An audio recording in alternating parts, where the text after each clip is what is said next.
Let's go.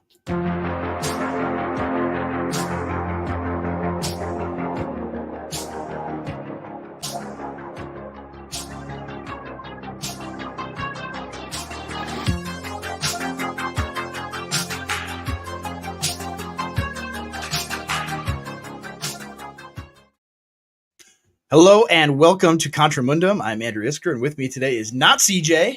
It is Chase Davis. Hello, Chase. How are you? How does it feel to not be CJay? It's great, man. I'm glad to be here. Glad to take over. You know, it's an exciting announcement that I'm the new co-host, and he's been totally replaced. It's not true. That's yeah. We can say that because CJay's not here to defend himself. No, CJay he's in the middle of driving from California to Tennessee. Right, he is somewhere. I think maybe Arkansas at this exact moment. Maybe he's watching right while driving. I wouldn't, don't do that, CJay.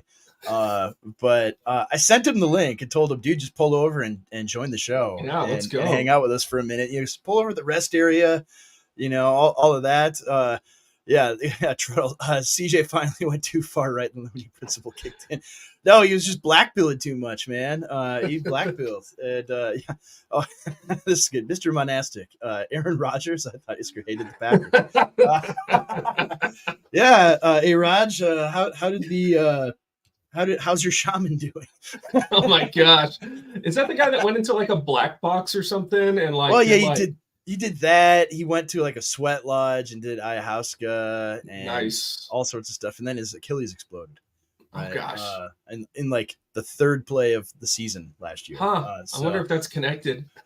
Yeah, I mean the thing is, all the regime people and everything are like, oh, it's because he's anti-science and he did get the vaccine. Right. And so yeah, it's it is what it is. But so I support him along those lines. But anyway, it's not going to be NFL talk today.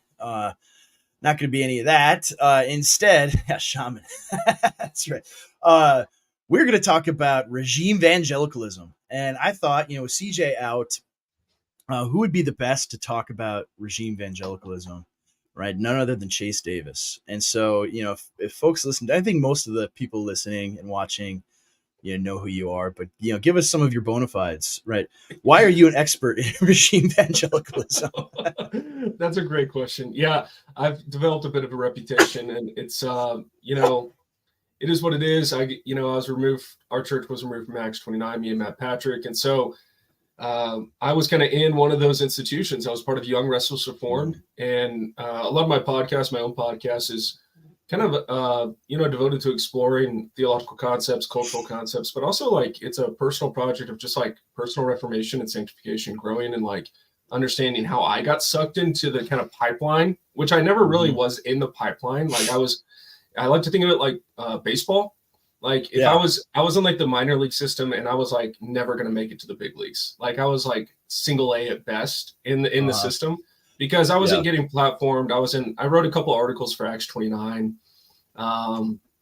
But nobody was like coming knocking at my door asking. So you were disgruntled that you weren't working your way up the ladder in big. That's it. Yeah. But I also grew up in the mega church world, in Dallas. And so there's a lot of correspondence there, I think. And I became really disenchanted with that kind of model of ministry.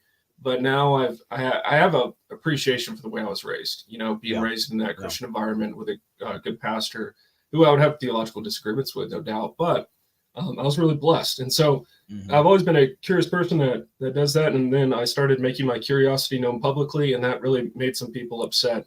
And so it resulted in me getting banned. And I've said it before, if you've heard it, I think our church was the only other church to get like publicly kicked out of Acts 29 besides Mars Hill Church, which, that has pros and cons. So that's kind of my credentials. I got a couple seminary degrees. I was in the game, but then my main claim to fame is getting kicked out, which is not really what I want to be. I don't want to be a heel, but I get to be on podcasts like yours, so I'm blessed. Yeah, there we go. Yeah, Aaron Wren tells us not to play the heel. Here he is. Oh, he's driving through somewhere in the South. Let's add CJay to the show for a second. There he is. Hey, what's driving going the U-Haul. I hope you're pulled over, man. U-Haul and I'm in. Heck no, I'm in Memphis. I'm not pulling over. There he is. All right. Well, I don't know how much time you have before you crash your U-Haul here, but now your internet's pretty good. All right, let's go. So we're talking about Regimevangelicalism. Yeah, it's gonna be spotty. So. Okay. Well, I wanted you to make an appearance at least. All right. Let's do it. All right. So yeah, continue on here, Chase. You can kick me off at any time. CJay interrupted you, but no, you're good.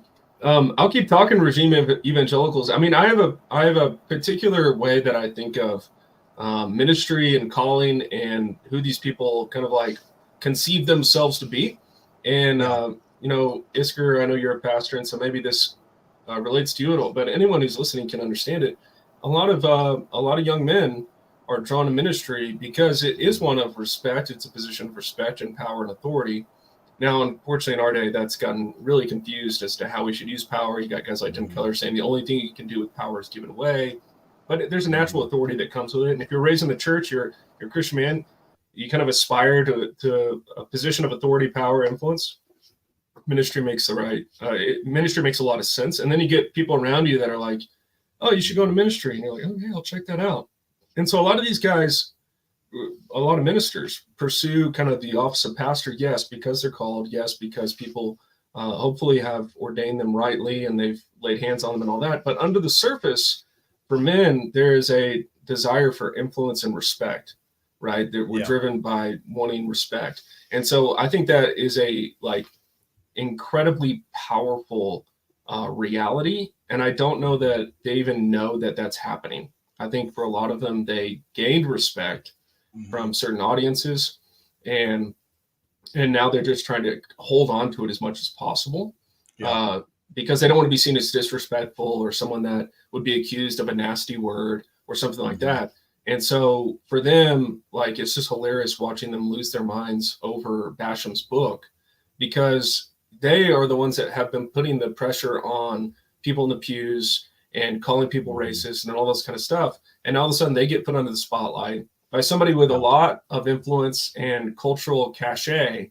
And they all start losing their minds. They can't handle it because they're so used to being like, I deserve respect. I deserve, I don't make mistakes. What I've done is good.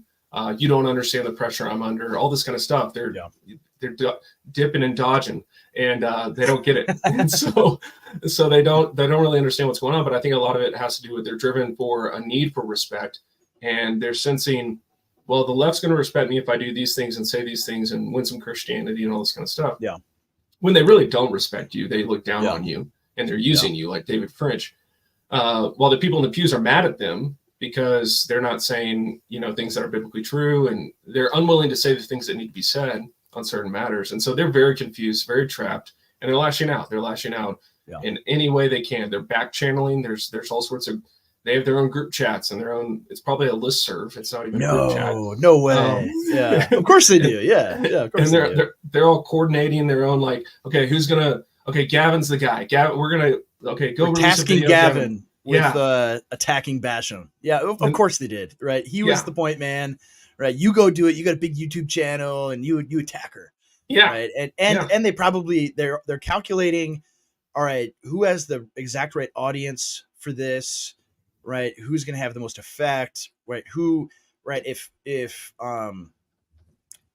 another big name goes on the offensive first, right, that'll look weird, that'll look bad. Yep. So you got to roll it out in stages. Like, it's very strategic. It's all by design.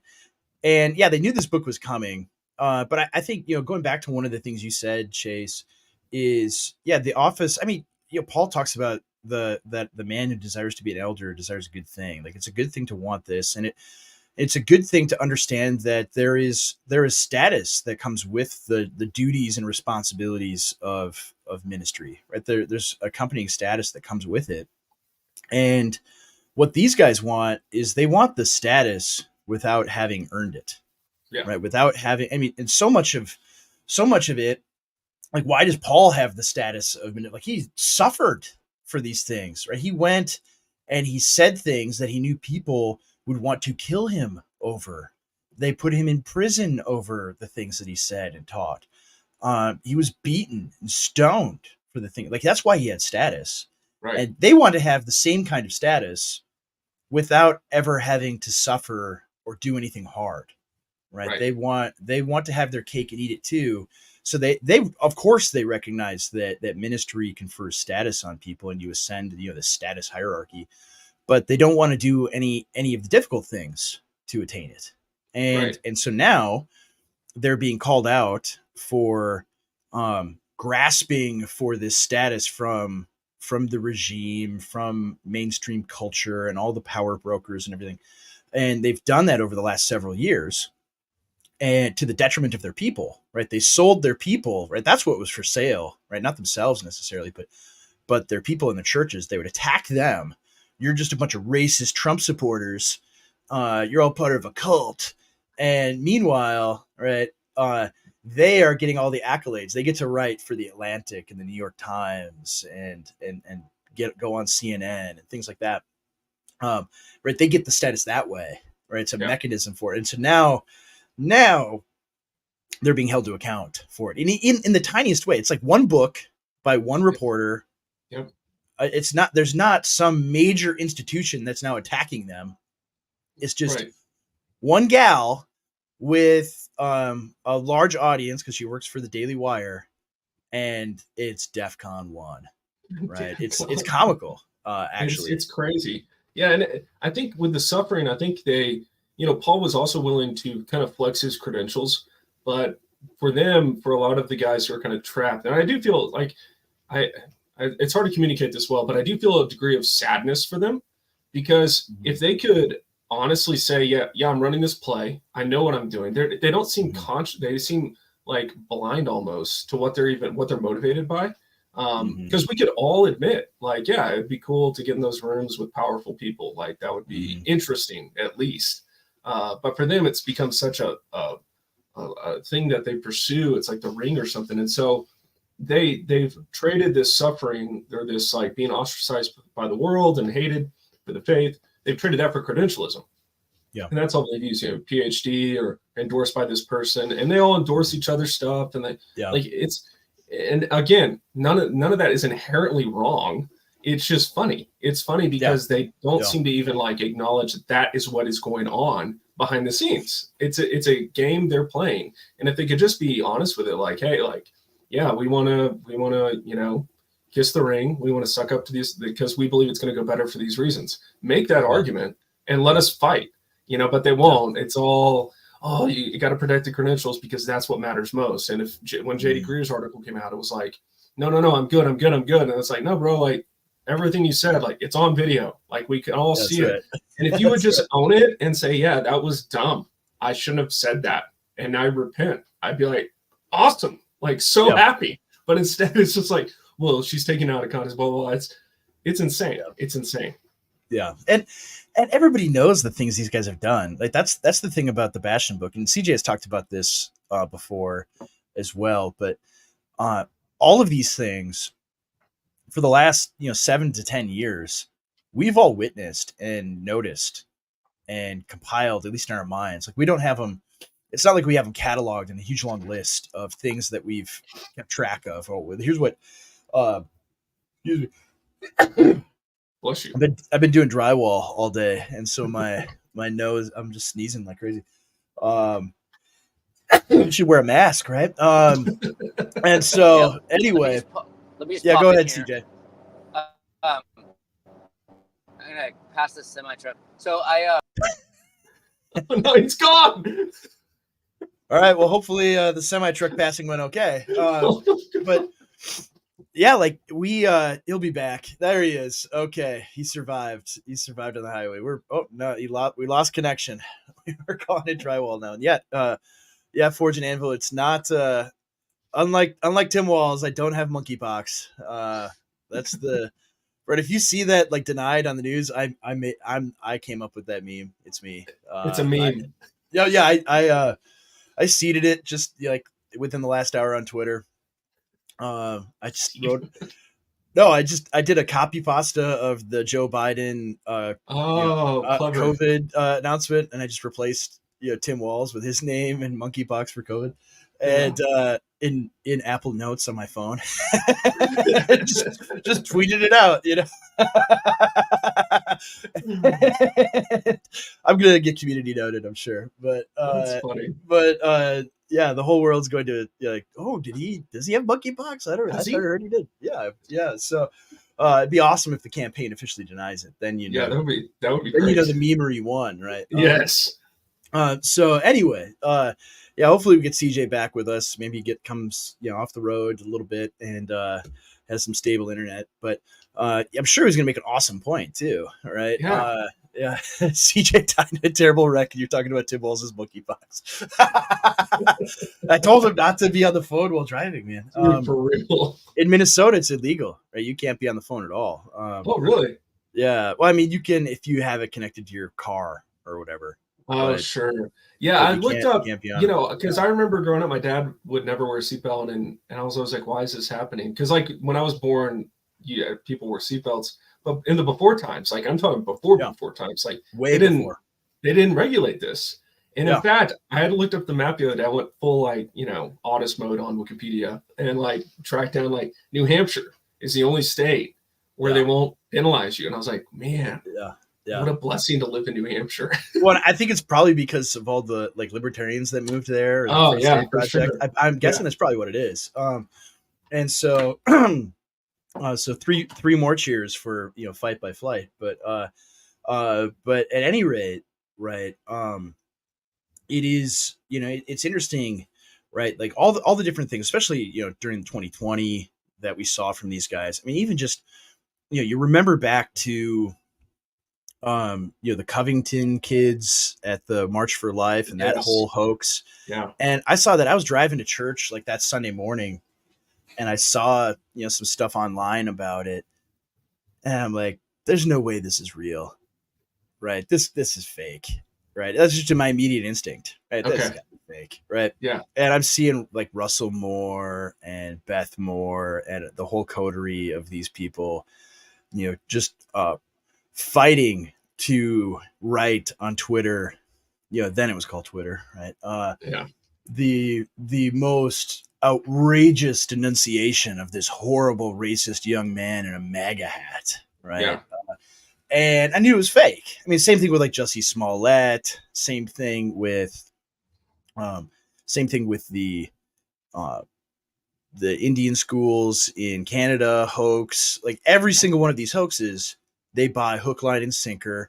I mean, the like warm up to George Floyd was the kid in even before, like right before George Floyd was the kid in Georgia that was just checking out a construction site, man, as guys do, and he's going jogging in his Timberlands, right? He just loves jogging, and how they just bought that hook, line, and sinker too. Like every single hoax, every single one, they race to denounce Alvin Arbery. That's right. They race to denounce people because they want everyone to know that the one sin that the society believes in, that the mainstream, the regime says is bad, that they condemn it harder than anybody. For sure. And they've got the Bible on their side. They can wield the spiritual power against it. And you remember the 50th anniversary of Martin Luther King, right? TGC did this huge conference about it, and it was just so over the. And that's I think where Matt Chandler had the like Anglo 6 or 8 or whatever. Anglo 8, yeah, classic. And here's the deal, because like unlike you, and I will always give credit to people like you because of this. I was buying that narrative.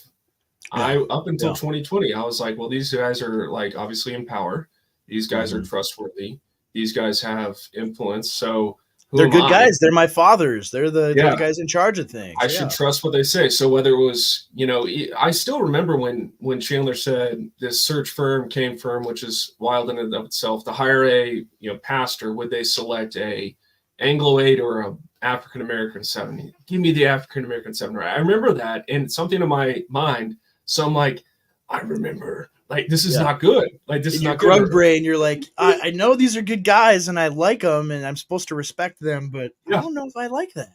And same thing with Ferguson. And so what happened was I started going back over everything. I was like, okay, let's look up the Covington kid. And then all of a sudden it comes out, it's like, oh, like he did nothing wrong. And then I look at TGC and they still have articles up about this. Like, or like Rittenhouse, right? Rittenhouse was the same one where they still have the article up to this day. I should have mentioned it to Kyle, like, hey, can you sue these guys? Like they still are calling him a white supremacist vigilante on their website, right? And it's all fake. And the thing is, they know it's fake. You think so? Like I think many of them do. I don't think they're just naive. I mean, some of them like get high on their own supply, right? Sure. But do you think that Russell Moore, right, believes everything that he says? Absolutely. I'm afraid he does, because he might be motivated by demons. Well, like, that could be true, man. That could be true. Like I think a lot of these guys are like midwits who are ignorant, and just like it's the same mind virus. Of like, well, Russell Moore said it, and he's the editor-in-chief of Christianity Today, and he's a good guy, right? And it's like, must be true. Must be true. And so like that's why books like Basham's book are so helpful, because all of us, like, we have been, at least me, I can say for me, I've been seeing all this stuff play out, like as I've been re-logging all these events and trying to understand them more biblically and recounting what I've said and repenting and owning that as much as I can. And so like when Basham's books come out, I'm like, this is true. Yes, we know this. We know this already. But for a lot, for a lot of people, I mean, we have a guy in our area who goes to church nominally, calls himself a Christian.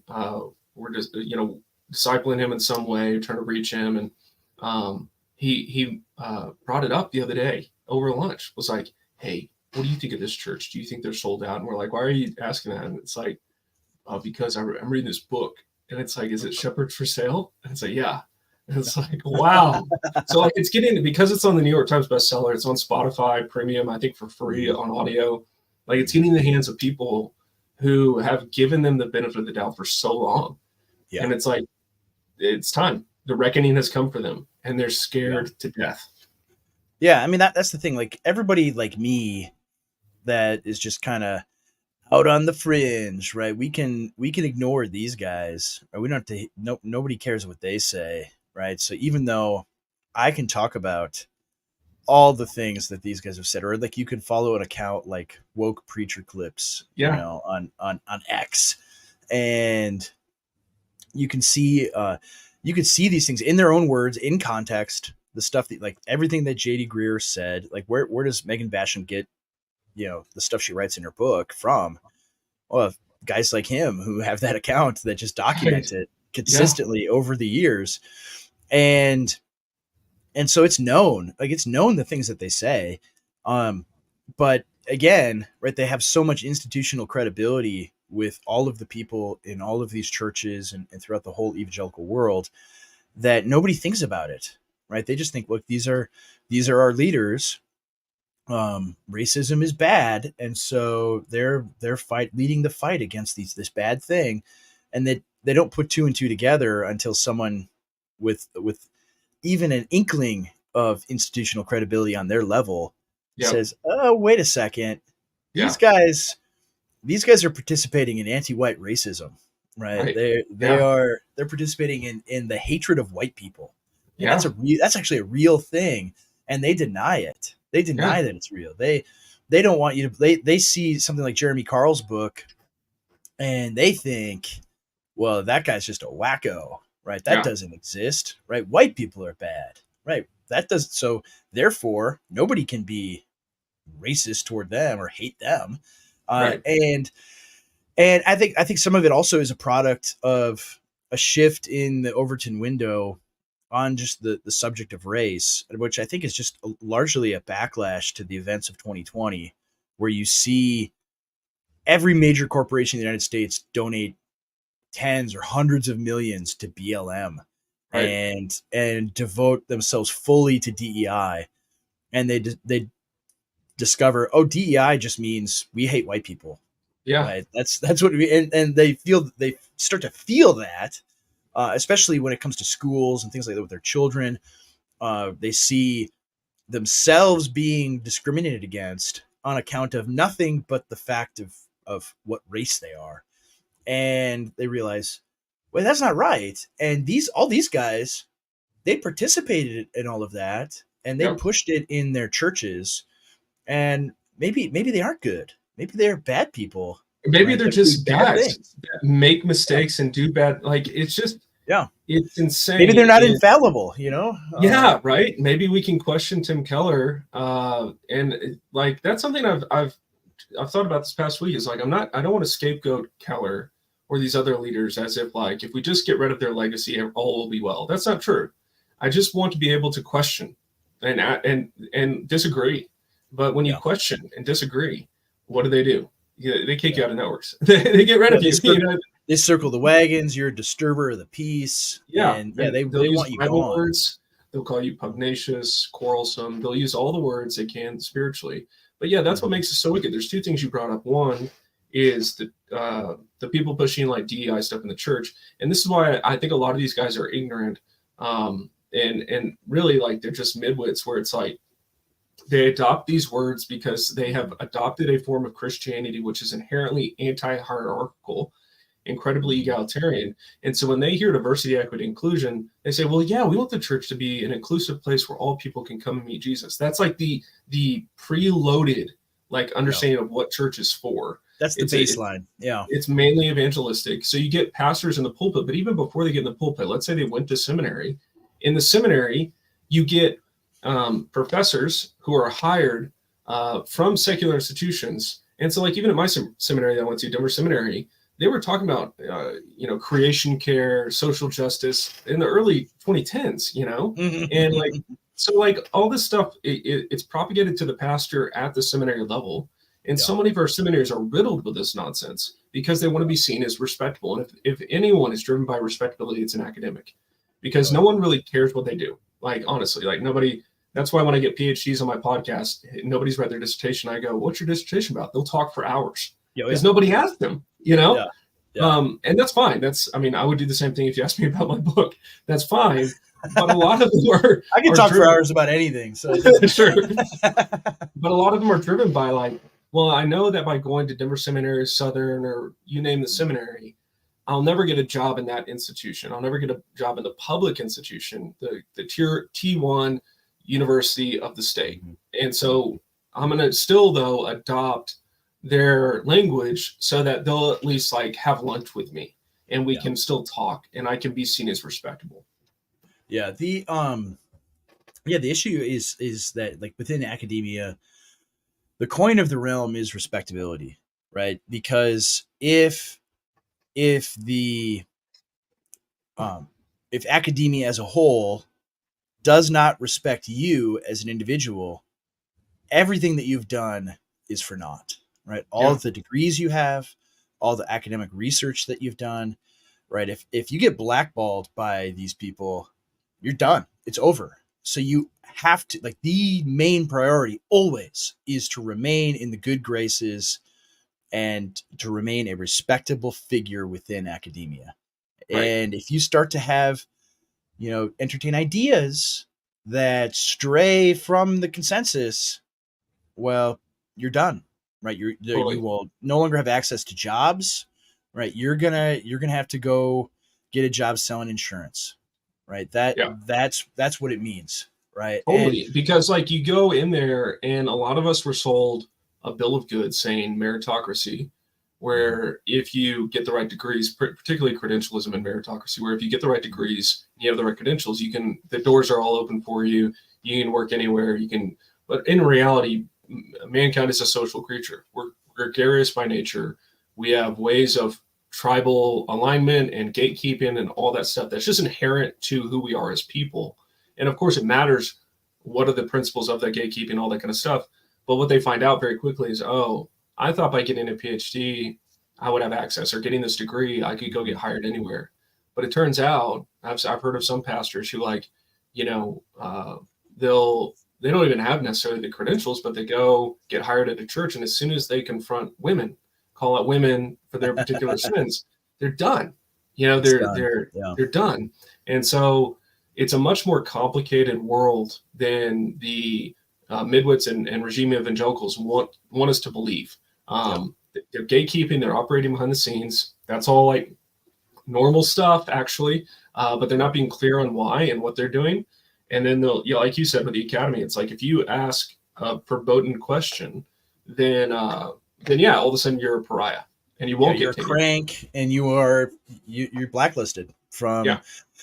And so yeah, I brought up Truttle's comment here, right? It's not the legacy of the Keller Moore types; it's the mindset that allowed for such a legacy, right? And I think that's true, right? Them as particular figures, right? They don't actually matter. I mean, they do matter, but they don't matter in the way that we think they do, right? It's people like that wouldn't exist without the environment that allowed for them, right? And so, right, you look at the church, you look at the way the church is, and everyone has probably fatigue over using the phrase post-war consensus, but the cultural and political and social consensus that formed after the Second World War is a reality, and it coalesced in every part of society, including the church.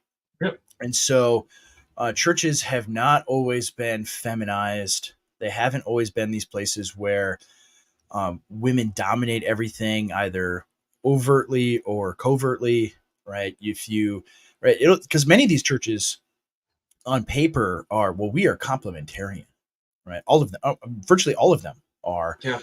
But if you begin to do like what you said, right? Say the women actually can sin. They do, and they oftentimes sin in different ways than men do. Yeah. And if you begin to, walk through that minefield, it's over for you. The second you start to convict people of sins, or convict women of sins in particular, and so you'll be run out, even if on paper it's like, yep, we only allow men to be pastors. We believe that husbands are the heads of their households, right? Yeah, I think women tend to be manipulative, right? They like to manipulate people, and you should ask yourself, am I being manipulative, right? Or am I a gossip, right? Right. Get that guy out of here, right? We can't have that guy in here, right? And in those churches, yeah, like Truttle here is like, beware the shadow elders, right? I mean, No Doug Wilson a few times on his blog over the years has talked about how there'll be an elder meeting and they all come to an agreement on a certain thing, and then as soon as they all get home, they start emailing each other. Actually, maybe we should reconsider the decision we made, because I've been thinking since the meeting. It's like, no, what did they actually do? No, they talked to their wives, and their wives said, no, you can't do that. And you have shadow elders. You have that in the church, where if you upset one of the leading ladies in the church, right, because you're preaching against women's sins, or if you're preaching, or if you preach Ephesians 5 a little bit too hard, right, if you really draw out what that passage means, you're done for. It's over for you. And it's not only over for you in that church, you're going to be blacklisted from every single one of the denomination. They have friends in all the other churches, and all the other churches operate the same way that they do. Yep. And so like that's the culture of our churches, is we've adopted, right? It kind of is the opposite of, a lot of guys, like me. I mean, I'm in the post-mill world, and you are too. And I'm an all mill, by the way, but I'm in that world. I know, yes. but you're in the swim in those waters. Yeah, you know what I mean. I know. And it's always right. The church is what leads the culture, right? The church is what leads. It's the engine and everything. You got all the trains behind, the cars behind it, in the train, and then there's the caboose, right? The culture is the caboose, and it's like, no. At least the way it is right now. Right. And the way it has been for the last 50 or 60 years is the church is the caboose. Yep. Right. The church is constantly adopting what the culture does, and making Christianity, the Christian religion, compatible with what the culture believes. And I think what the problem is today in year of our Lord 2024, right, current year, is right in the 50s, 60s, 70s, 80s, even 90s, up until the early 2000s, right, when we were in college and in seminary, was right. You had a culture, and looking back, you could see all the problems with it. You could see all the feminism. You could see all the social destruction. You could see like no fault divorce coming in and destroying the family. Right, all of these problems. Church doesn't address it at all because, right, the culture is it's still pretty easy to shoehorn Christianity into that cultural environment. Right. Right. It's not that hard.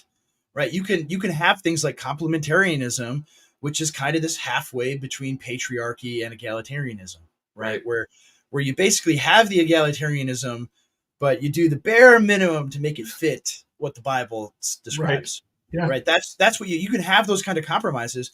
But then now, right, what do you have? You have people, chopping off the genitals of children. And so, right, you have the culture has come to like full bloom of the revolution, right, that was begun decades earlier, right? Yep. Now it's gotten to the point where you can't so easily shoehorn Christianity into that and the Bible into that. The antithesis is forced upon us, and now they don't know what to do. No, and like a great example of this is, I don't know if you heard about Scott Sauls. He's kind of like, he was Keller's like, I don't wouldn't be he was a disciple of Keller. Let's just put it that way. And he was a prominent like a chief lieutenant of Keller. Yeah. And he gets let go for suspicious charges or something. He gets put under some kind of discipline. I think he's restored to ministry, but then he ends up leaving because now his convictions have suddenly changed and he's egalitarian. And it's like, dude, the guy was always egalitarian. He had built a longhouse. The longhouse ate him up. And instead of learning his lesson and going like, hey, maybe this longhouse isn't a great place to live, he's just going like full blown, like, I will submit everything to the longhouse. Like, what a psycho. Yeah, he went to the eco, right? Yeah. Which is, basically a halfway between domination between the PCA and the PCUSA. Right. And it's like, he was always there. That's always what he was. I mean, it's the same thing. Like people were arguing with me about David French because I tweeted about how Alistair Rodent is defending him, and I'm like, and people are like, oh no, Alistair's right because he was treated very poorly by conservatives, and people were attacking his daughter and his wife and him and things like that. That's what pushed him over the edge, and that happens, right? We push people away and drive them to these things. And I'm like, yeah, maybe with normal people, right? Yeah. And like friends and family and things like that happens for sure. But this is what David French always was. He was always a regime toady, right? It's just that in the early, like in the 2010s, right, you could have Regimevangelicals, you could have regime conservatives writing for National Review, where they could have their opposition to Obama and things like that. And that was cool and fine because at the end of the day, what do they have to offer? It's like Mitt Romney or John McCain, right? It's somebody that's that's like indistinguishable from Obama, right? Yeah. And in terms of policy and in terms of entire worldview and everything else. But then when you introduce someone that actually is an opponent to the regime as a whole, right, then he loses his mind. Then it's like, this guy's evil and horrible and awful, and I am going to stand for real conservatism, which is doing everything the left does 10 years later, right? That's real conservatism. Like, he's always been this thing, right? It's just that the mainstream of what we call the right, even though technically right-wing politics is illegal in the West, but what we call the right is now distinguishable from the left in America. Totally. There are very clear differences between, right, who I'm going to vote for in a couple months and who crazy libs vote for. Right, there's a very clear disparity between those two, and he can't handle it. That all of that was upset, and I think it's a picture. It's evangelicalism in a microcosm. Is right. You could exist within this world where what are the fights between Democrats and Republicans? Oh, well, the Democrats want to raise the marginal tax rate by 1.5%, and we want to lower it by 1.5%, right? They want to bomb this country and that country, and we want to bomb this country, that country, and the other country, right? Yeah. And they were all playing the same game, and they're just it's like you bring up the NFL again, right? Right, the different teams in the NFL, right? They're all owned by the same corporation. Right? Yeah. When they're playing these games, right? Oh, I love the Vikings and I hate the Packers, right? Well, yeah, at the end of the day, the owners make the same amount of money, yeah. Right? No matter how much you hate the other teams, yeah. It's the same thing, right? They're two teams within the same corporation, basically. Yeah. And now you've got one that's outside of it, and they're not happy about that. And they're not happy to everything. Totally. And going back to David French, I think this is actually a very fun thread to pull, at least for me, and how I've tried to think about a lot of these guys, because I think they're like, and this is totally like we may have a disagreement here, but I think there is something to the fact that people are naturally formed by their friendships. And people are naturally formed by the people that will embrace them. So I'll give a real example. Darren Patrick, who was a darling of Acts 29, Young Restless Reformed, wrote books on manhood, unfortunately veered off and made some mistakes, ended up taking his own life in 2020. Okay. And I knew him. I considered him a friend. Towards the end, though, what was happening was because Acts 29 had come down so hard on him in ways that were unbiblical, even though he had sinned, they were not dealing with him justly. Like they had an FBI investigator come tear apart his hard drive. Like they were brutal with him. Yeah. And so then he finds people like in what's called the ARC Church Planning Network. I don't know if you know what that is. Like Craig Rochelle, Surratt. It's like 3 times as big as Acts 29. Okay. And most of them are egalitarian. Most of them are seeker sensitive. And those guys welcome him in. They say, "Hey, brother, we know you're hurting. Come on in." All of a sudden, he's reading Kathy Keller, and he goes, "Have you read this book by Kathy Keller?" I'm like, "Yeah, it's trash."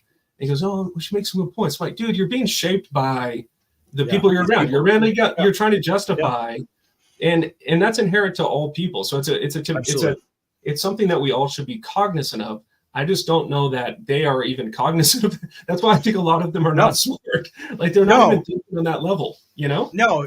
I think the majority of them don't, right? I don't think it's quite so sinister that they're all these evil geniuses that are totally aware of the things that they're. I think some of them are, right? I think that Russell Moore and David French know exactly what they're doing, but all of the acolytes, right? All of the people, a few tiers down, right? They just want to maintain their respectability.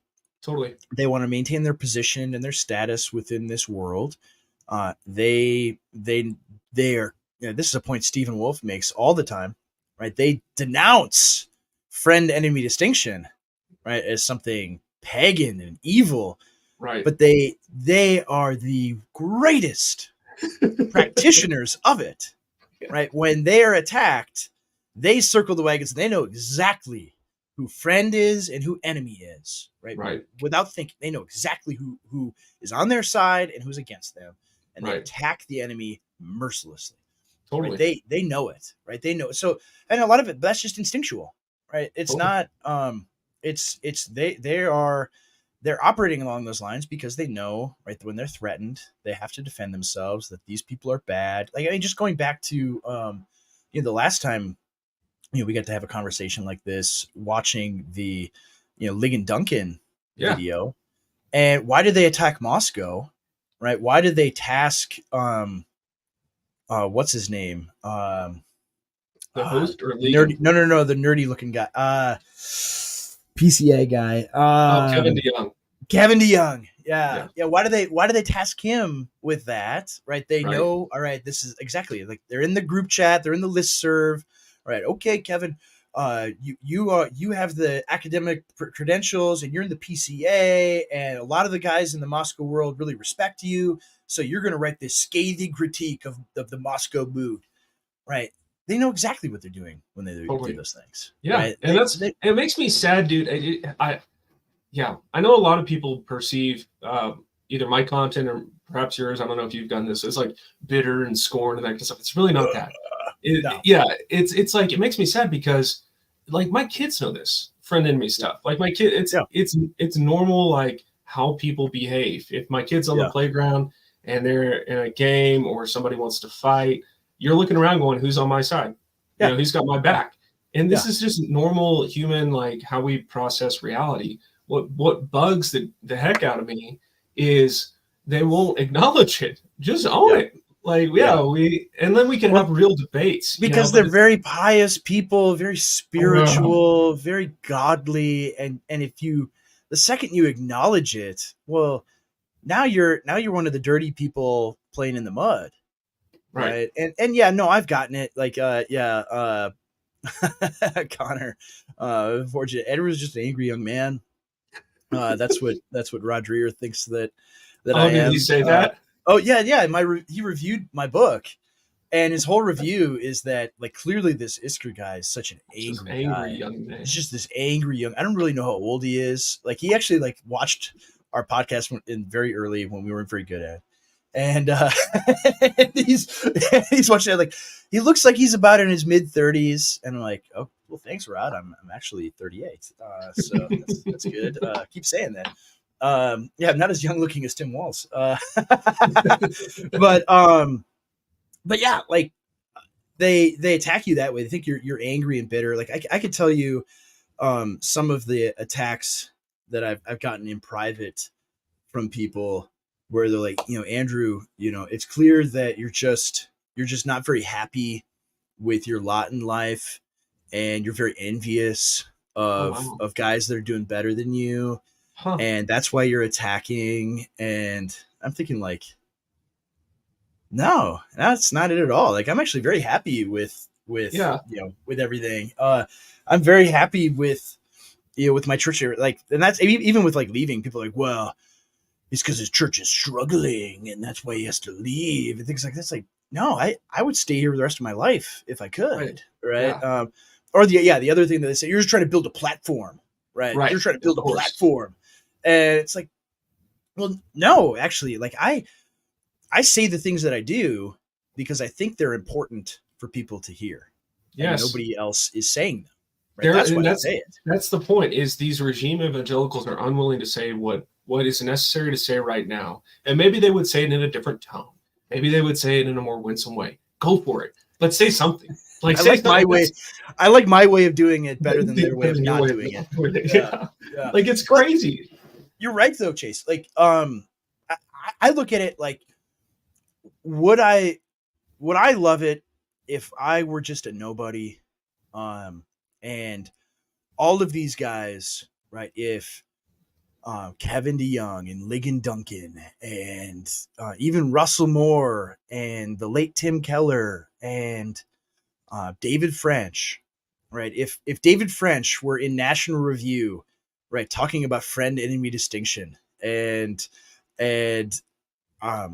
Schmittian view of politics or elite theory and things like this, but if he was talking about those things and nobody listened to anything I had to say or CJay had to say, I would not care. I'd be like, way to go, guys. I'm so glad that you are using your prominence and your influence that you have that so vastly surpasses mine and whatever I will have.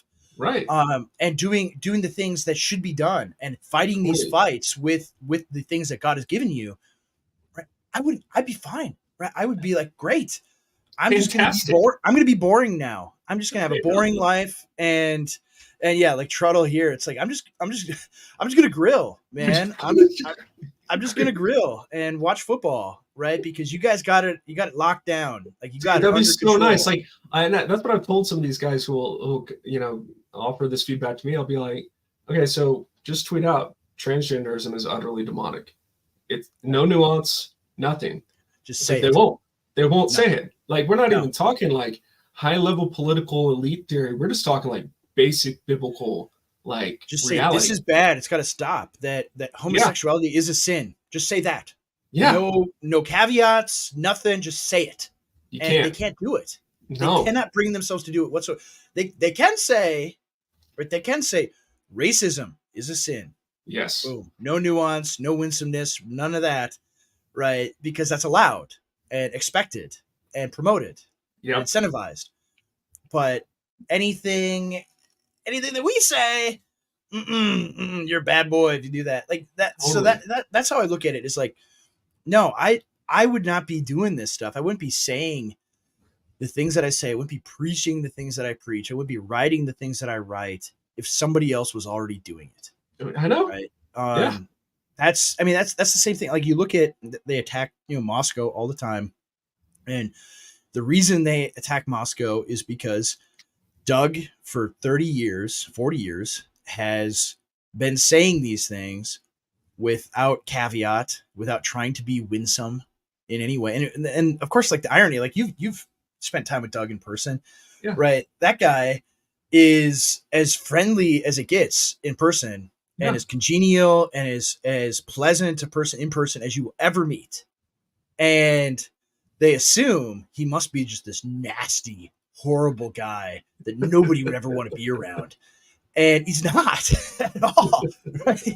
He's a lot of fun to hang out with, actually. And even among people that, like, I was, when I was in Moscow, like there would be every once in a while somehow in a social setting that we're in, there'd be like a lib from Moscow that like somehow got there. And he was as kind as could be to like an individual, right? And as friendly and respectful and everything else, everything they think that he's not. And so, but I have also encountered, right, many of these people in person, and they're not like that. No, at all. They're cruel. They're really nasty people. All of a sudden they don't have empathy anymore, and they're not gentle and lowly anymore. It's very odd how their principles quickly go out the window, that they laud over people. And it's infuriating. That I've sensed the same thing. People have given me, even before 2020, I was always like, people would perceive me in person one way and online another, and I was like, I don't know what to do with that. And then I saw that this doesn't make me a bad pastor. It's just a personality thing, I guess. But we should, this is actually a noble kind of way to treat people. Like, you should be hospitable. Like, hospitality is not a left-wing coded word. It's a biblical word. Like, we should be loving towards people. That's not a left-wing concept. That's our concept. We should but we should not back down from saying what is true out loud into the microphone. Like, say it. Feminism is bad, very, very bad for all people. And it's destroying our society. That's just not. And for women, for men, for children, everybody suffers. Yeah. And it's like not that hard. And when you actually, I have a hard time, because I'll have these meetings like once a month with people who are like, why are you doing this? I found your Twitter account, blah, blah, blah. And it's like, I don't know, man. Like, this is what I think. What do you think about this? And it turns out they're just libertarians, and they want, respect from the world and freedom at all costs, all this kind of stuff. And it's like, man, like, that's not what I'm about. And I'm willing to live in peace with you. Okay. You run your play. I think it's a failing product. You know that. You think mine's a failing product. Let's compete and let's see who wins. No, that's unacceptable. Let's see who wins this one. I think this point here, right, from fear of the Lord, just wait till the Regimevangelicals get kicked out of the woke cool kid club and try to pretend that they were part of the movement the entire time. Right. I think that's a thing that's going to happen. For sure. And in some instances kind of already is. I think at this point, or if you get some right now that are kind of, defectors from Regimevangelicalism right now, they're much more trustworthy than the ones that'll defect in 5 or 10 years. Totally. Right. Because they can see they'll be like, maybe some people would consider you that way, where it's like, I was in that club and I saw that it was bad and wrong, and you took hits for that, right? Some of it, like Nate Fisher talks about this all the time, about trust and like social trust as the commodity, or as like in the same way that academia respectability is the coin of the realm. Well, trust that you've earned because you have paid a cost for what you say, what you think, what you believe, right? People will trust you for that. And so at this point, the ones that defect, right, they will pay a social cost. They will pay a cost for changing sides. But when there's no cost to it in 10 years, right, when the Overton window shifts even more, and right, people like us are winning, and our churches, and our churches have grown, and that there's not just our own individual church, but there's many churches like ours, all throughout the country that are united in this fight, and they see the success that it has. Right, those ones are going to be less trustworthy because they're just bandwagon, chasers. But I think that it's almost inevitable that they will be that way. Like I'll give you an example. Matt Chandler, I did a review on my podcast. He talked with Lecrae. People got a laughs out of that. And then I watched another podcast he did, and the guy interviewing Chandler goes, can a Christian attend a same-sex wedding? Same-sex wedding, right? And Chandler goes, absolutely not. And it's like, oh, wow, where has this Chandler been? And 5 years ago, would he have said that? Yeah, I know. But the thing is, and I was talking to my dad about this the other night, these guys, it would be great if they woke up to like the power structures and elite theory and like understand why they got into ministry and what they're chasing. They owned it and they could just talk about it. Mm-hmm. But if they don't, they're consistently going to be driven by who's in power and who's more influential. Yeah. And so like, it's inevitable that these kind of like guys that are latecomers or the Regimevangelicals that come to the party late, they're going to come along. How we trust them is a very important topic. I mean, you could have this debate with who's the pastor in Texas, Josh Howerton, right? Yeah.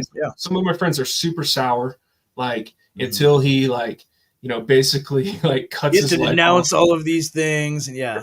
And that's like, okay, that's one assessment. My assessment I get that, right? I get that because you've fought with these guys, some of them, right, with him personally over the years, and it's hard to trust somebody that all of a sudden now they're on your side.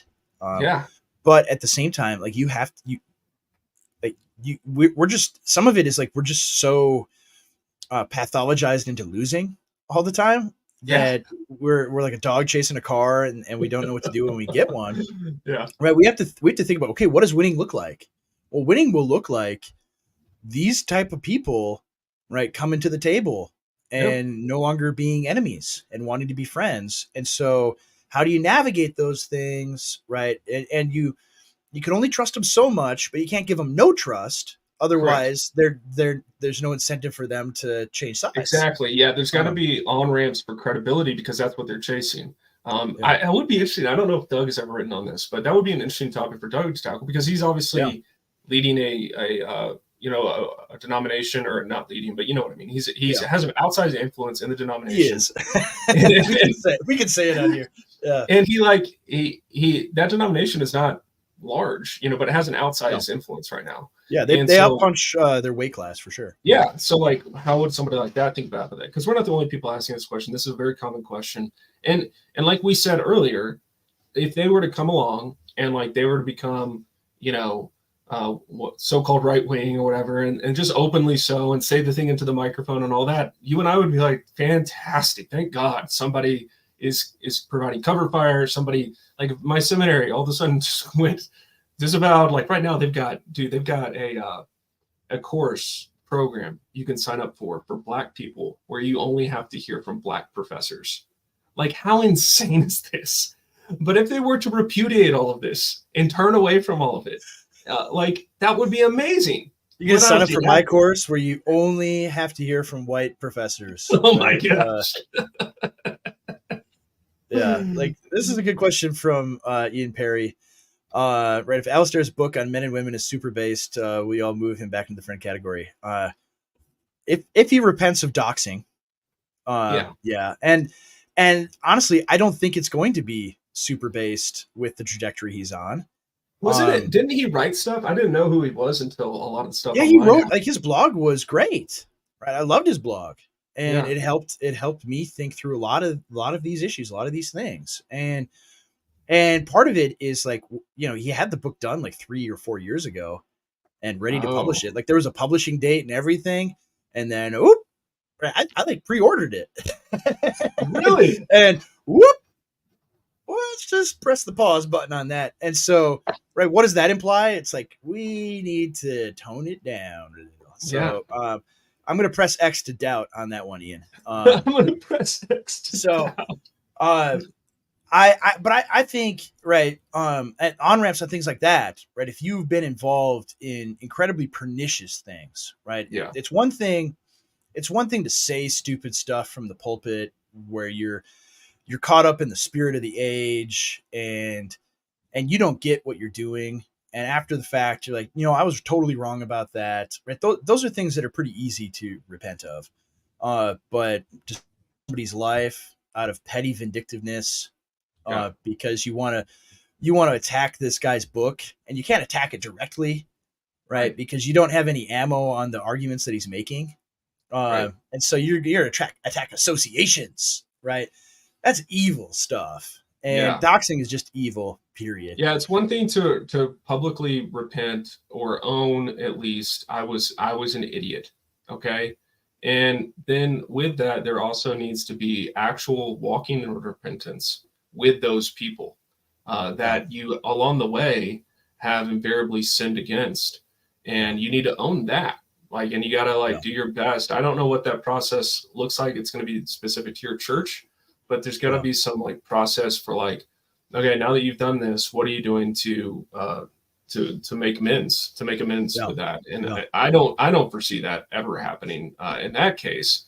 Well, maybe it will. I'm not saying it's never going to happen, right? It could happen. Right. God does great things, and things we don't expect. So I'm never going to say never. Yeah. So here, this is a good one from Yellow. Actually, there was another comment from Yellow Moth I wanted to, highlight, way up there. We just kept talking, and I didn't get a chance to talk about this one here. I spent so many years trusting Keller and calling Wilson a heretic because I trusted my church leaders.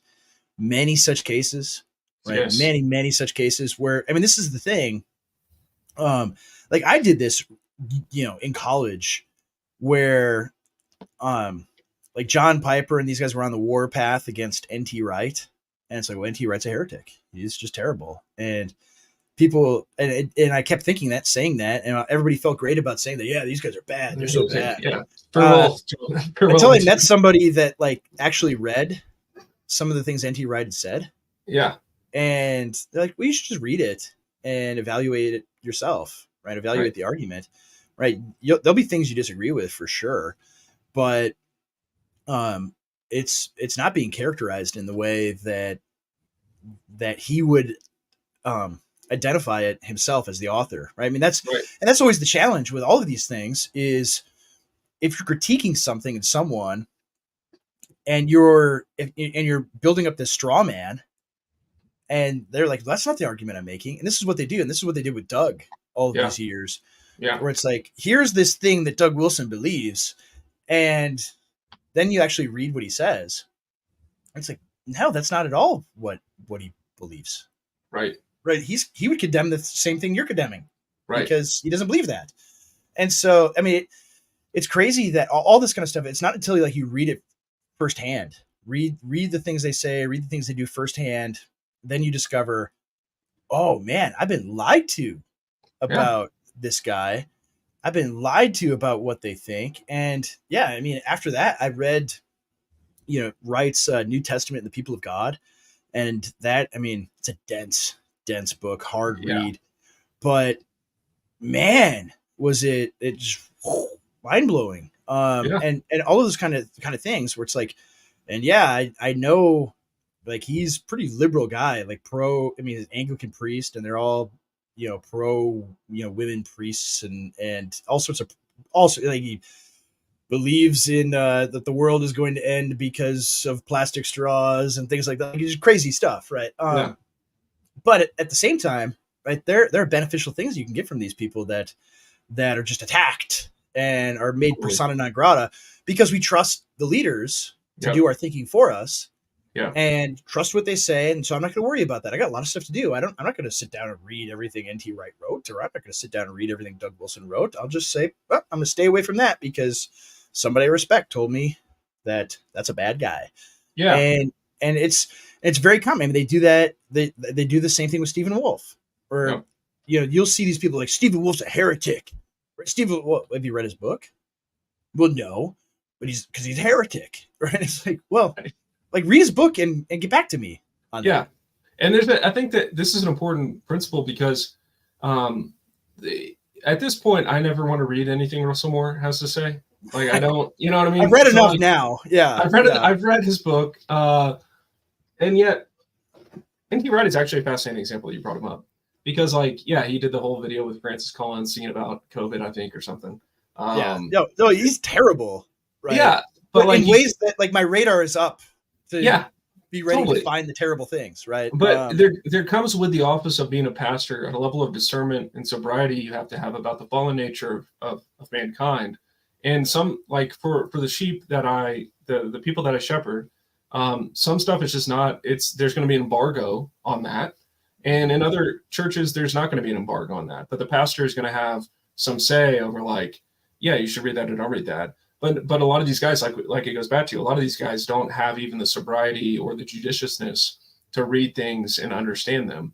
And I think it's totally fair for someone to say like, yeah, I don't want to read that. I mean, go read that if you like. On my podcast, I played this out in real time. I said, N.T. Wright and what's his face, Bird, the guy who talks about Jesus having a boner, wrote a book on politics, and I was like, don't read that. It's written by an Englishman and Australian. They never won their freedom, so they don't know about politics. Right. I don't want to hear from them.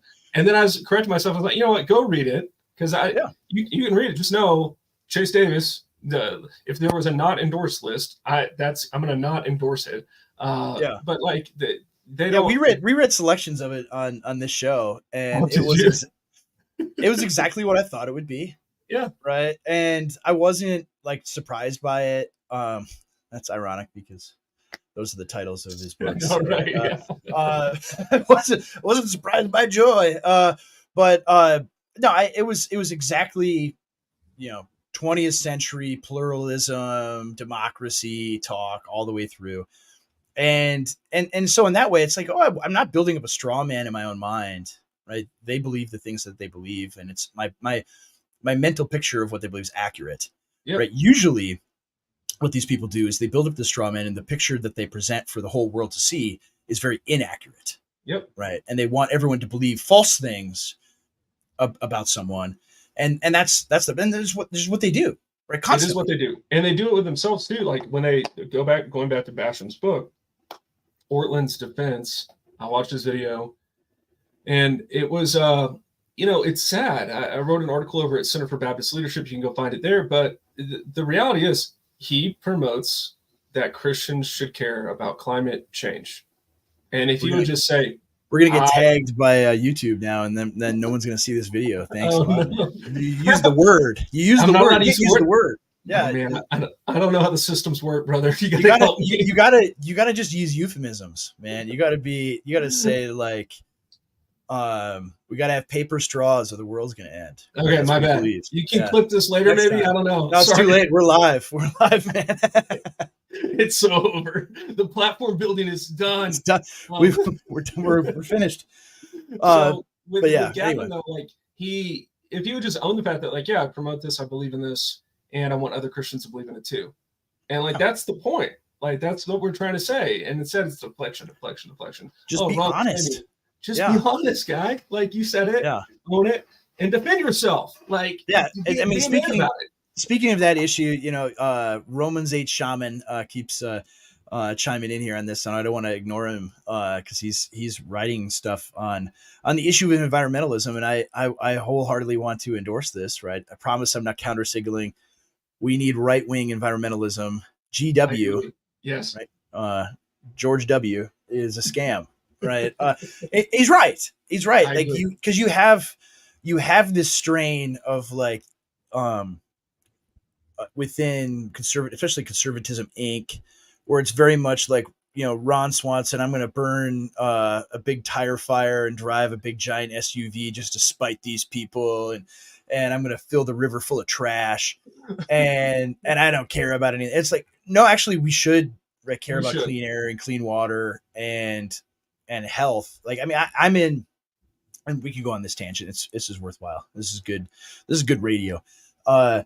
I live in Minnesota, southern Minnesota, right, extreme northern Iowa, and it's everything here is corn and soybeans, and our air and our water is completely doused with all sorts of stuff I cannot pronounce. Right. And we're drinking it in, unless you're like me and I have a Filter. have a reverse osmosis filter, but Yeah, otherwise we're drinking it in. And Amazon affiliate link in the show notes for that. I should, yeah, you should, especially if you live in a place like me, right? You should have one, because it's bad for you. And it's like we don't think about the human cost and the environmental cost of these things. We don't think about right.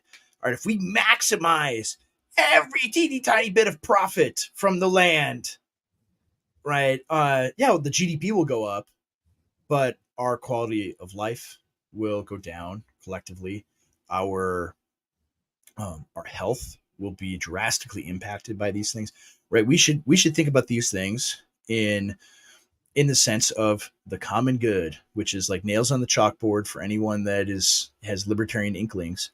But we should think about that, right? What is the best thing for everybody as a whole, right? Not just the GDP going up. I know, and I've said this. Someone else, I don't remember who to credit on Twitter saying this, but I totally agree. And I've been saying this for 2 years now.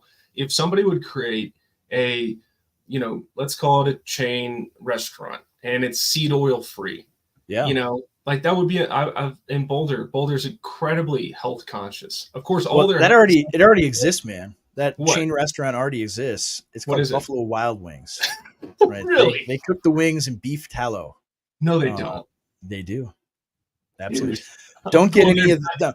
Don't get the ranch or the blue cheese. Like those are full of soybean oil or whatever. Yeah, mason jar. Bring your own homemade avocado oil. Blue cheese dip. But the wings themselves. That's incredible news. All right, I'm going there tonight. Yeah. But like, should have gone there last night because it's buy one get one free. And this is not a sponsored post. Now, if anyone at Buffalo Wild Wings is watching this in their media department, just let me know. Let me know because I'll take some of that cheddar, or I'll take some gift cards for my family. Yeah, right. But it's for real. It's like, but to your point though, if you. And I saw this on Twitter. I think maybe yesterday somebody posted this, or sorry, X. It's X now because thanks to Elon, he brought Trump on and everything. X saw X yesterday, and somebody saying that if they made it like a seed oil free Chipotle, it would go crazy. That's what I saw. Right. Yes. And I'm like, yeah, totally. I'd go there every day. It'd be awesome. And so and I think that's coming. Like things like that are coming. Yes, we would not be having this conversation without CJay. Absolutely. We got to credit CJay for that. But it is, we might violate the Greerhead pledge if we go to Buffalo Wild Wings and we watch sports. But no, for real though, I think, these issues but to, circle back to the larger point as a whole, these guys will talk about the environment in regime approved ways. Yeah. Right. That's the issue. Like they'll talk about it in regime approved ways, whereas I talk about it in the way, like, somebody commented, right? How did Roger Scruton, Doug's brother Gordon, I'll just put the comment up, or Wendell Berry, right? That's right-wing Commonwealth civics, right? Yeah. Environmentalism, putting the rhetorical cart before the horse, right? It's just what is good for your people and for the land around them and for generations, not for us right now in the immediate moment, but what will the land look like, and the water and the air that your children and your grandchildren, your great grandchildren breathe, right? What will be good for them in 200 years, right? Because right now where we are, unless something technologically drastically changes, the soil in the Corn Belt will be depleted within 200 years. Right, it's just gradual. The yields are going down, no matter what they do, no matter what hybrids they make, no matter what fertilizers they use. Right, the yields are going down just incrementally, a teeny tiny bit every single year. And any farmers, in the they can corroborate that or tell me I'm crazy. But that's what's happening, and that's not good. Right? It's good for GDP right now. It's good for Monsanto. It's good for Cargill. It's good for ADM. but it's not good for our people as a whole, including those yet to be born, generations from now. And those kind of issues, right?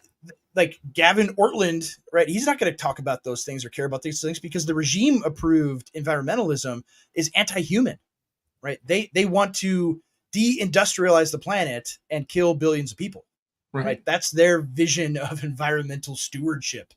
I just got a vision of you as a mixture of Sam Hyde and Greta Thunberg. It's horrifying. It's a horrifying.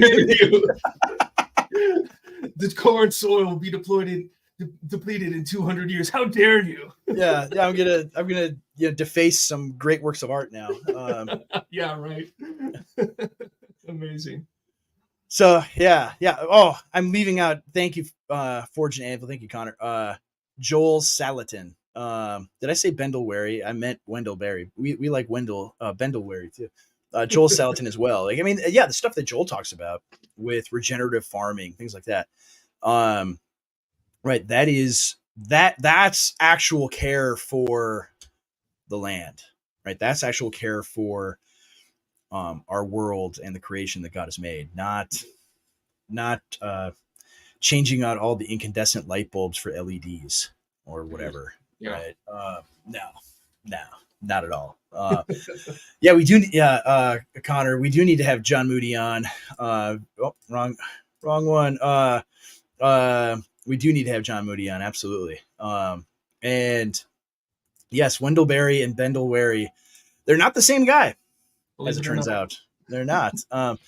But yeah, I think, I think about it in those terms. I mean, some of it is just like the subsidies. I mean, we're going to talk about food and the cost of food and everything else. It's like, well, I mean, one of the unspoken reasons why everybody is like morbidly obese is that all of our food is massively subsidized.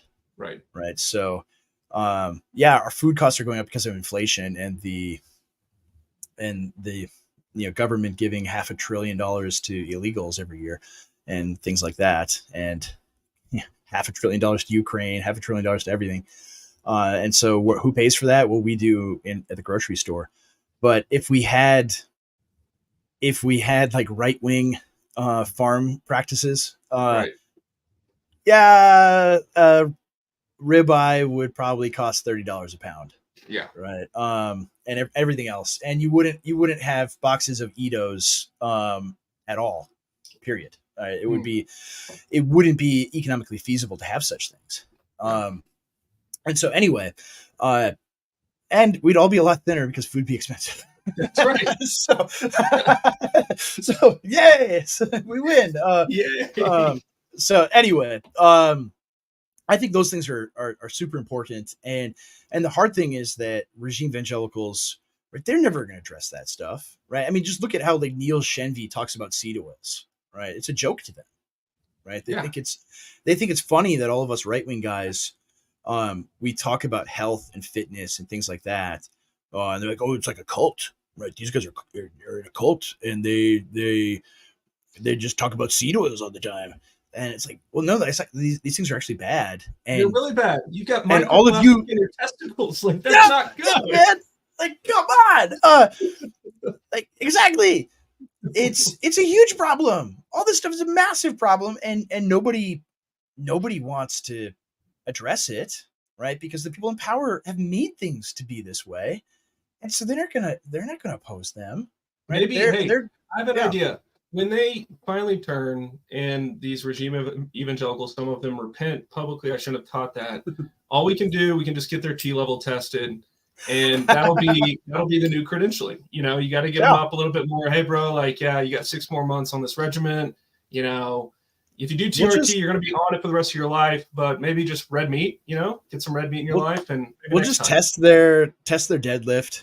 Yes, right. If they can do a deadlift of 1.5 times their body weight, then that's a good baseline. Yeah. Then you're in. Until then, I don't know if I trust you. I don't know if I do. And yeah, I mean, more seriously, that is a major component to this. Is they're highly agreeable people. Yeah. they're conflict avoidant, and like all the personality characteristics of someone that is deficient in testosterone, right? Because it makes you more aggressive, makes you more assertive. It makes you into a man. How about that? Like, there's a biological component to it. And I mean, man, I like noticed, I think I wrote about this in my book, but like I noticed this in myself when I started lifting seriously for the first time since like high school sports. And all of a sudden I was like, I wasn't taking crap from anybody anymore. You know, it's like, wild. This guy doesn't like me. Well, I'm not going to be passive aggressive about it. I'm just going to go right to his face and say, "What's the deal, man? What's going on here?" Right? Yeah. And I felt good about it. It's right? The same thing happened to me. You don't feel anxious, like, oh, I started lifting again in 2014, and my wife was like, "Hey, something's different about you," and that's her way of probably saying I'm really attracted to you. But she was like, "You just seem more like assertive and aggressive," and I'm like, "Yeah, it's awesome, huh?" It's great. I feel, you know, and I think for a long time I didn't lift just because I've been told all these lies about, you know, how looking nice is bad because you don't want to be prideful, or it's actually an idol, right? It's an idol of your heart, and it's what a lot of them will do instead is they'll run or they'll try to get thin. I'm going to highlight this one, right? Ryan fought 600-pound deadlift. Anybody who says that, all right, yes, all right, immediately. Someday I'll get there. But sorry, I believe you. You don't have to post a video. Anyone, like, it's on the internet. It's true. I believe you. Oh yeah, absolutely. Just like your tweets. I'm not gonna doubt it. Right. Any like, for real, anybody who says I did X amount of weight, like instantly people are like, oh, prove it, post a video. Yeah. And it's like, now most guys, like, if they're gonna lie about it, he would have said 800 pounds, right? Yeah. Right. So, like, I mean, I know how this stuff works. Tim Walz has been my governor for almost 8 years. He was my congressman before that. I know how pathological liars operate, and that's not a pathological lie right there. So anyway, sorry to interrupt. No, you're fine. But you're totally right. Like, our health, our fitness, our bodies, they actually matter to the Lord, and the world matters to the Lord. And like, it's been one of the most eye-opening things once you get in the gym, you start lifting, whether you're doing that, you know, competitively, whether the guys or just by yourself or at your home, you know, whatever it is, something about it. This is what, honestly, a lot of what kept me saying during COVID is I was still working out during COVID, and I was like, no, we're going to win. We're like, I would be working out and be like, yes, we will. And and that wasn't like just positive guru talk. That was like actual, like, embodied, chemical, like, motivating, getting the anxiety out. Like, like we will not be defeated, you know, like, that's kind of stuff that comes up. Yeah. I opened Pandora's box with the deadlift comments because now the comments are hilarious. But no, I mean, that's the thing. Like, when you discover that within the real world, within material reality, you can move hundreds of pounds and pick it up off the ground, or squat it, or bench press it, or whatever, like, that changes your mentality completely, where it's like you can impose your own will as an individual on the world in this way. That's meaningful, right? When you pick that up, it's like, whoa, I could do this.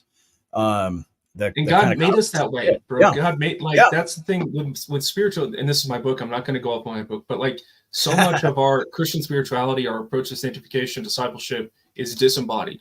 It has no, like, obedience factor. It has no physical component. Like, when I disciple dudes, they'll be like, I'm insecure because I don't want to talk to girls. And I'm like, great. I want you to go do something physically where that insecurity comes right to the surface. Have you ever played basketball? No. I want you to go to a pickup game of basketball. I want you to feel what it's like to feel like an idiot. And I want you to, like, persevere. And, like, then all of a sudden this guy, like, is able to ask girls out on date. Like, there's a fundamental reality to our bodies that are integral to our holiness and our godliness. And that people miss this, or that people make fun of it. It's insane to me. Like, it's just insane. We all know this. This is just plain to all people. And you have to be living in some kind of fantasy world to think that Christian spirituality is looking like a gazelle or androgynous, pastor, and then like your body doesn't matter at all. I'm not, obviously you don't have to look like a total chud or anything, but like just freaking look fit, like, or be fit, not even look fit, just be fit. It changes things. Yeah, it absolutely does. And it's, like, I mean, this comment here from Josh Pulver, kids should think their dads are strong and see them lift heavy things. Absolutely. Right? Ask girls on dates. Fail. That is gay culture. You got insults in the chat. Well, it's like, Rusty Shackelford. I'm 5'2". I'm not going to play basketball. Chase. Well, you got to be Muggsy Bogues. Sorry. Yeah, dude. Yeah, play something. You got to persevere through it, right? Go racquetball. I don't care. Do something active. It means, Rusty, you're going to play on the outside. You're going to have to get a good jump shot, right? You're not going to play it down low in the paint, right? No one's going to expect that of you, but like you got to get it. But I mean, that's the thing. Like anything physical that you devote yourself to, and the discipline that you put yourself through in those things, and then you maintain that discipline, right? It changes you. It changes your whole mindset. It changes who you are. And so much of evangelical, regime-evangelical Christianity is God loves you just the way you are. You're totally perfect, right? You don't need to change a single thing about you. I mean, some of that's just your run-of-the-mill, seeker-sensitive kind of stuff, but that also gets applied within regime evangelicalism to men, where men. Totally. Right. Because I mean, it's like, what's her name? Dumez, or whatever. I don't care how you pronounce her name. And, Jesus and John Wayne, right? Yeah. Like Jesus and John Wayne, like this faux masculinity. It's fake. And it's like, no, the thing that she's criticizing is just like actual masculinity, right? Men behaving like men. Yeah. That's what's bad. We can't have any of that. Totally. We can't have men asserting themselves. We can't have men leading.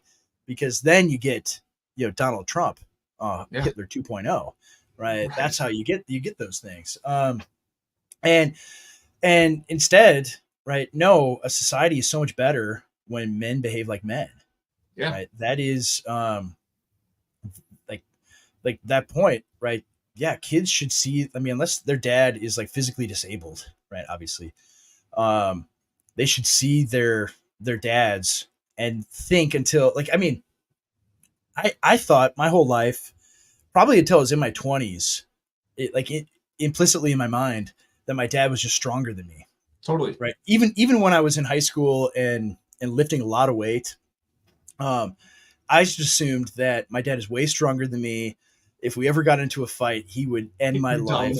Yeah. And even though by the time I was like 16, I was like 2 or 3 inches taller than him, and probably 75 pounds bigger than him.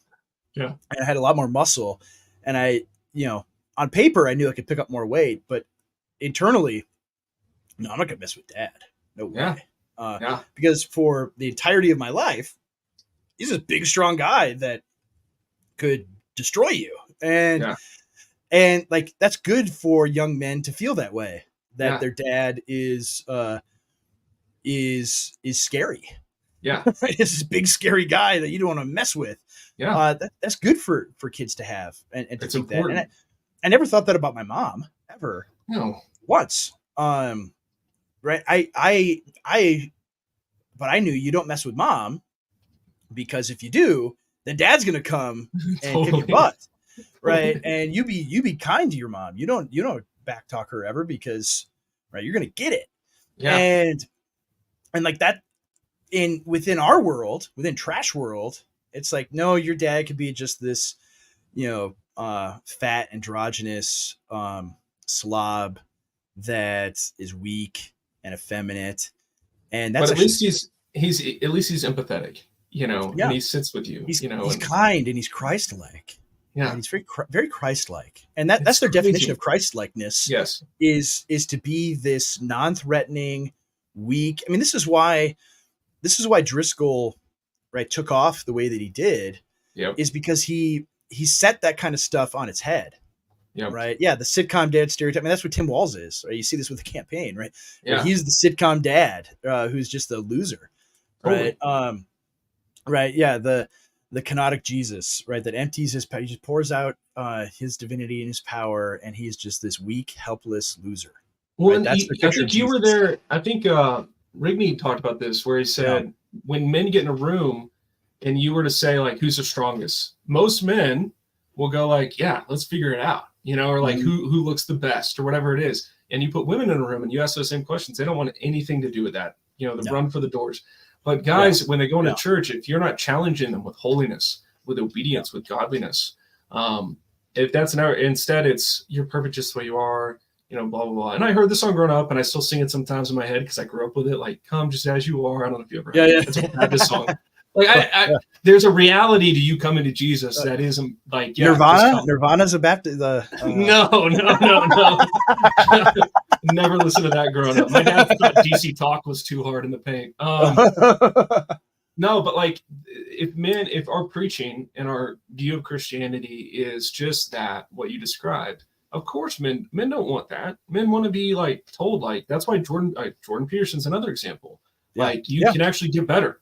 You have agency in the world. You can do things. This is why they take off. And so it's important for churches to own this stuff. Yeah. I mean, Ridney's point is really good. I was actually with a group of guys yesterday talking about some of that same kind of stuff where there was, I think it was like the second or third season of Survivor where they split up the two tribes along these lines between men and women. And they only did it one season because it was a total disaster. Because the men, they give them the challenge, like, oh, you got to build a fire, you got to build a shelter. And they would just like get to work and start doing it. Right. The hierarchy, I mean, it's just like little kids on a playground where you get, 15, 20 boys on a playground and you give them a football, right? Immediately, boom, they've got teams made. Yep. They all know who's going to be the quarterback of each team. And like the hierarchies just present themselves almost spontaneously. Yep. And you get a group of girls together and you give them an objective, a task, and they're just going to talk the whole time. And they want to form consensus. Right. So they'll spend 6 hours. Like you say, all right, go build a campfire, and they're going to talk about it for hours instead of just doing it. Right. Because there's not going to be a hierarchy. There's going to be a leader. Right. It's going to be very democratic. It's going to be consensus and groupthink. And right, those differences between men and women are good. Right, because you see them in the household, right? A mom, right, wanting to have consensus and everybody getting along. That's really good for a household. All the kids getting along together and not fighting, right? That's important. You want that. But the dad, right, he's got to lead. He's going to make decisions. He's going to say, we're going to do this and not that. He's got to decide it right away. He doesn't consult. It's a detriment to him if he consults his feelings about the matter. And we level everything out. We want to feminize everything where men are not allowed to do that. Right. I think I wrote about this example in my book. How, I was in Campus Crusade in college, and I've probably talked about it before on the show here, but like, I was in Campus Crusade in college, and every year we'd have our fall retreat. And, the thing that like, we would get a bunch of guys to come, to the fall, we go through the dorms and say, hey, come to this, retreat. We're going to have a pickup football game on Saturday, and we're going to play tackle football, and you should come play. And tons of guys would come just for that. Right? They had zero interest in anything else. They would come just for that. Well, my senior year, right, the women leaders, the young ladies said, well, it's not really fair that you have an activity just for boys. We want to be included, right? So we want to do ultimate Frisbee together, of course, and so it's inclusive, sure, so that everyone gets to participate. And they were going to ban us from it, and they're all sitting out there on the field, and I just decided we're going to play football anyway. And we're like, yeah, you better get out of the way because like you're gonna get run over. But I mean, that was like this clear example of like what happens, right? Yeah. You have this environment where men do things that are different than women and are attracted to different things than women are. And that's okay. That's good. Right. And it was it was fun. You got to hit your buddies really hard and take them to the ground. It was great. It was awesome. And they didn't want to allow us to do that. Right. And you see that like everywhere in the church within evangelicalism is we have to cater to the ladies, right? Yeah. We have to cater to their feelings, and we don't care at all about the men, right? We do not want to offend any of the ladies. We don't want the men to be dangerous, right? In this Jordan Peterson, sort of way, right? That he talks about, or Driscoll would talk about, where men can approach conflict directly, where men are able to, become what God intended them to be. Right? That's not allowed. You can't do any of that. No. And it goes beyond. I mean, I bring up the example of football because that's readily available and it just sticks in my mind. But it's everything. It's when we would organize any kind of activities or things like that. Never was it, all right, what would attract more men to our group? Because, right, you bring more guys here. If we have 200 guys, well, girls are going to show up. If we bring 200 girls there aren't going to be any guys, right? No. Except for the ones that want to just come to simp, right? And like that thought like never occurred to them. And so, right, that's, I mean, and you see that within evangelicalism as a whole with, right, if you bring in dads, and this was Driscoll's whole thing, right, you bring in dads, and you address the dads and you build them up and you encourage them and you grow them in their faith, right? Then families are going to come. Then you're going to have men, women, and children, right? And so I think that worm is turning though, right? Yep. I think that is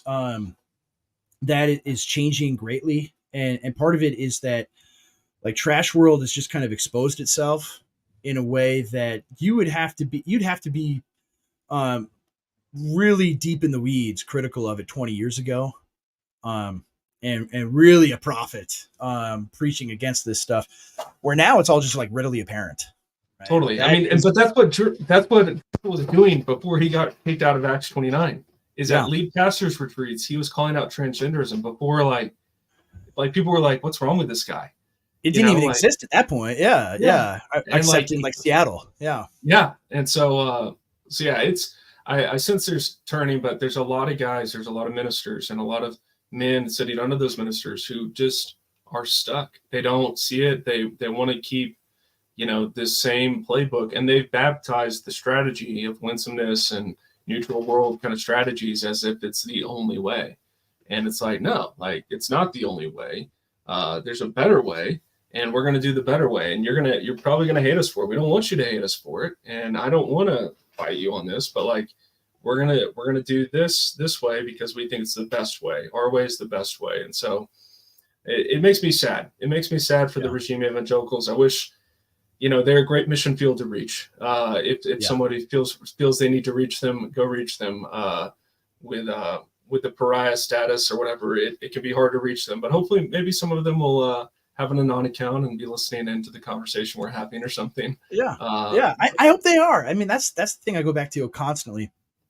Yeah, as we wrap up here, is it's not too late for them. Yeah, for many of them, it's not too late, right? It will require tremendous sacrifice on their part. They will be destroyed by the people they thought loved them, but it's not too late to change. And you should want to be on the winning side. We're going to win, and you're going to lose. So come join the winning side. Totally. That's my admonition to them. But anything you want to promote before we wrap up? Anything you're doing? Well, promote your podcast for one.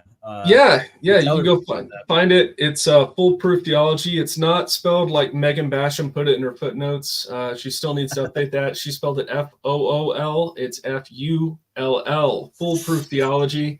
Find it anywhere podcasts are found. You can find it on YouTube. I may have been flagged there because I say words that shouldn't be said. You got to learn the euphemisms. I'm not as smart as Andrew on these matters, but you can do that. You can follow me on X at JChaseDavis. You can go buy my book, Trinitarian Formation. Let me know what you think. I still am waiting for, Andrew, I've sent it to several friends, And I'm like, hey, I wrote this prior to 2020. So, you may sense a different tone and approach to matters. I would love to hear from somebody who has read it and is like, hey, like, you're dumb, or hey, that would be fun for me. But yeah, you can go buy it, pick it up, give it a review, and see what you think. But that's the best place to keep up with me. Awesome. Well, for me, I did some interviews in the last week. I did one on Tom Woods' show.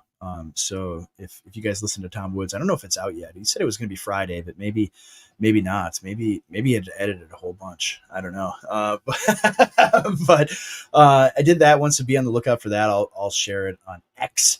And next week, as long as he didn't get into a devastating accident on the freeway outside of Memphis, CJay and I will be back together again. He will be holding down the fort in Tennessee, waiting for me to get there, and we'll be back at it like normal. And we've got a bunch of exciting new things to talk about as pertains Tennessee and stuff we're going to do with the show. So stay tuned for those things as well.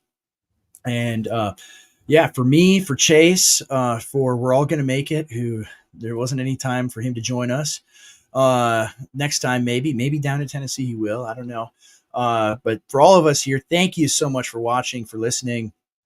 Stay dangerous. Right, be a dangerous man, but be peaceful. Right, don't do crimes, but stay peacefully dangerous. And until next time, see you later.